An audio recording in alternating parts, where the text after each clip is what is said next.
નમસ્કાર ગુજરાત। આજે આપણે જોશું 4 માર્ચ 2025નું મોસ્ટ ઇમ્પોર્ટન્ટ કરંટ અફેર।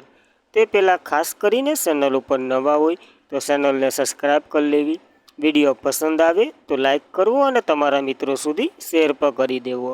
તો ચાલીએ આજના ક્લાસની આપણે શરૂઆત કરી દઈએ।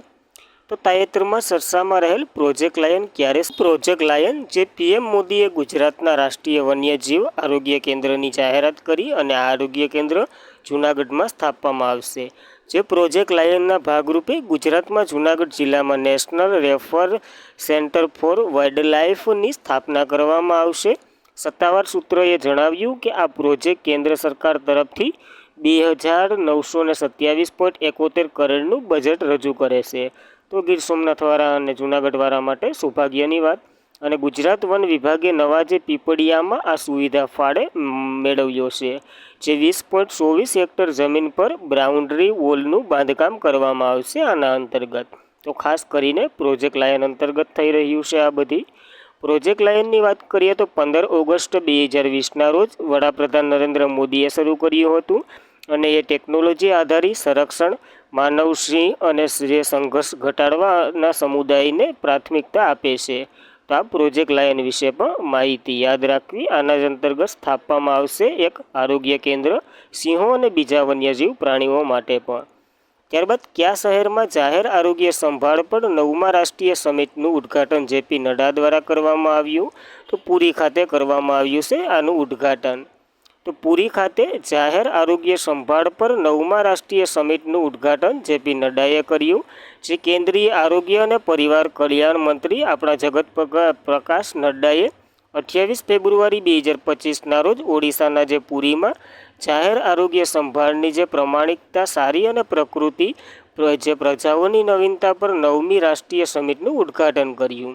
આ ઉદ્ઘાટન સમારોહ દરમિયાન ઓડિશાના મુખ્યમંત્રી મોહન શરણ માંઝી અને અન્ય મહાનુભાવો પણ હાજર હતા।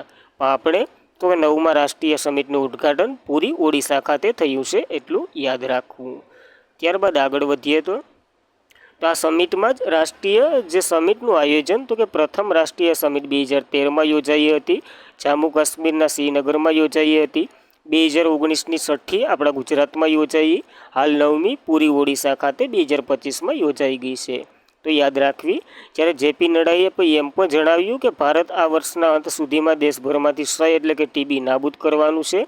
સંયુક્ત રાષ્ટ્રની ટકાઉ વિકાસ ધ્યેયનો ઉદ્દેશ તો 2030 સુધીમાં ટીબી નાબૂદનો છે, તો ભારતે 2025ના અંત સુધીમાં જ રાખ્યું છે। હવે સરકાર 2025-26માં કેન્સરના દર્દીઓ માટે 200 ડેઝર્ટ સેન્ટરોની પણ સ્થાપના કરશે, આવું બધી જેપી નડ્ડાએ આમાં જણાવ્યું છે, તો યાદ રાખવી આ માહિતી સાથે। ક્યાં? તો કે ઓડિશા ખાતે ભરાણી હતી આ 9મી આરોગ્ય સંભાળ સંરક્ષણ પરિષદ। ત્યારબાદ રાજીવ ગાંધી આઇકોન એવોર્ડ પ્રથમ આવૃત્તિનું આયોજન ક્યાં કરવામાં આવ્યું છે? તો નવી દિલ્હી ખાતે થયું છે અને ઘણા એવોર્ડો આપવામાં આવ્યા છે। તો નવી દિલ્હીમાં 1 માર્ચના રોજ રાજીવ ગાંધી આઇકોન એવોર્ડની પ્રથમ આવૃત્તિ વ્યક્તિઓના અને જૂથ, સંગઠન અને સાહસિક દ્વારા આપવામાં આવેલ યોગદાન બદલ હિંમતવાન કાર્યક્રમ ઓળખવાના પ્રયાસો રૂપે યોજવામાં આવી। આ એવોર્ડ જમશેદજી સ્થિર એક સંકલિત PR market research service event company છે એના દ્વારા આપવામાં આવે છે। એનું નામ તો કે રાજીવ ગાંધી આઇકોનિક એવોર્ડની પ્રથમ આવૃત્તિ છે, એટલા માટે IMP। જ્યારે આની વાત કરીએ તો જીવનના જે વિવિધ ક્ષેત્રમાં સન્માન કરવામાં આવ્યા, જેમાં જ્યુરીમાં પામેલા પાલદાસ, કુશાલ સારંગી, ભરતસિંહ, દીપક કુમાર અને પ્રિયા રંજન ભોઈ નિર્ણાયકોની એક પ્રતિષ્ઠિત પેનલનો પણ સમાવેશ થાય છે। આરોગ્ય અને તંદુરસ્તમાં એક સિંહન હાંસિલ કરનાર બદલ રિયા બોઝ શ્રેષ્ઠ ડાયરેટિક્સ એવોર્ડ એનાયત કરવામાં આવ્યો છે। જ્યારે ભારત સાંસ્કૃતિક પ્રેરિત ડિઝાઇન ધરાવતા make in India luggage brand વગેરે છે, આ બધી તમારી રીતના એક જોઈ લેવું, કારણ કે પ્રથમ આવૃત્તિ છે, આમાંથી તો નહીં પૂછાય પણ કોના દ્વારા આનું આયોજન કરવામાં આવ્યું, ક્યાં એટલે ટૂંકમાં આયોજન કરવામાં આવ્યું અને કોના દ્વારા આ એવોર્ડ આપવામાં આવે છે, એ બે ખાસ કરીને જવું। પ્રથમ આવૃત્તિ છે, રિસ્ક ન લેવાય। ત્યારબાદ કઈ બેંક જે 2025ના GGP ગ્લોબલ સસ્ટેનેબિલિટી રેન્કિંગમાં આગળ છે? તો યસ બેંક બધીથી આગળ છે ભારતમાં। તો SGP global corporation sustainability assessment 2024 અને કાર્બન ડિસ્ક્લોઝ પ્રોજેક્ટ મુજબ યસ બેંક સતત ત્રીજી વર્ષ ટકાઉમાં ભારતની સૌથી વધુ રેન્કિંગ ધરાવતી બેંક તરીકે ઉભરી આવી છે અને 100માંથી આને 72 પોઈન્ટ મળ્યા છે. CSA સ્કોર સાથે Yes Bank SGP global sustainability yearbook 2025માં સ્થાન મેળવનાર ભારતની એકમાત્ર બેંક છે. એટલા માટે IMP છે. તો યાદ રાખવી, યસ બેંક 2025ના ગ્લોબલ સસ્ટેનેબિલિટી રેન્કિંગમાં આગળ છે. એટલી માહિતી યાદ રાખવી. યસ બેંકની વાત કરીએ તો 2004માં એની રચના થઈ હતી. મુખ્ય મથક મુંબઈ ખાતે છે. MD અને CEO પ્રશાંત કુમાર છે અને જીવનને સમૃદ્ધ બનાવવું એ યસ બેંકનું ટેગલાઇન છે ટૂંકમાં. તો યાદ રાખવી આ માહિતી પણ. ત્યારબાદ નાસાનું જે પંચ મિશન સેવા છે એ કોના અભ્યાસ માટે એટલે કે કોના અભ્યાસ સાથે સંકળાયેલું છે? તો તે સૂર્યનો અભ્યાસ કરશે.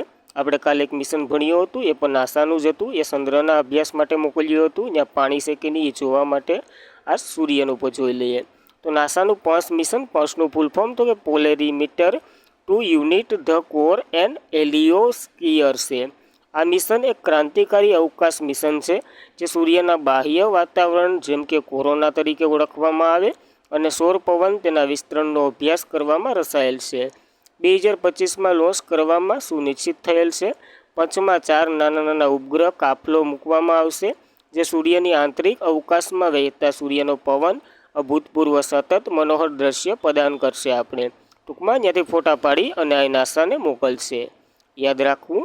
નાસાની વાત કરીએ તો નેશનલ એરોનોટિકલ એન્ડ સ્પેસ એડમિનલ એનું ફૂલ ફોર્મ થાય છે, જેની રચના 1958માં થઈ હતી DRDOની સાથે. મુખ્ય મથક વોશિંગ્ટન DCમાં છે. મોટો તો કે બધાના લાભ માટે અને સંચાલક તો કે બિલ નેશનલ છે. યાદ રાખવી એટલી નાસા વિશે માહિતી. ત્યારબાદ COP16 ખાતે જૈવ વિવિધતાના ધિરાણ પર ઐતિહાસિક કરાર કરવામાં આવ્યા. તો આ ક્યાં કરવામાં આવ્યા? તો કોલંબિયા ખાતે કરવામાં આવ્યા છે, COP16ની બેઠક ખાતે.